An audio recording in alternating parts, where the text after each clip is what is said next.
সবই করা যদি আমার ভাবতো আরো দিন কালে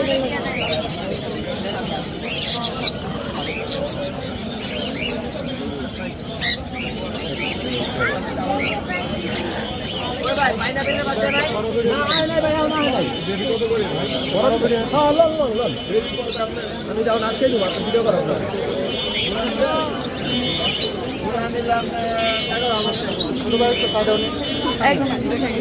হ্যাঁ একটু সাইড দিও ওয়ালাইকুম আসসালাম ভাই ভালো আছেন আলহামদুলিল্লাহ ভালো আছি আপনি কেমন আছেন আলহামদুলিল্লাহ আজকে কি বাকি আছে ভাই আজকে তো মোটামুটি ভাবে মেকাও আছে দেখতে পাচ্ছেন ওগুলো আলহামদুলিল্লাহ সোল্ড আউট হয়ে গেছে বিক্রি করে দিয়েছি আজকে এখান থেকে ডেলিভারি হয়ে যাবে হাতের থেকে না আপনি ডেলিভারি দিয়ে দেবেন একদিনে নিচে দুইটা হচ্ছে আপনার 4,40,000 মতো 4,40,000 হ্যাঁ 40,000 এটা সোল্ড আউট হয়ে গেছে ভাই এটা আপনি 1,10,000 সোল্ড আউট হয়ে গেছে 1,10,000 না অ্যামাজনটা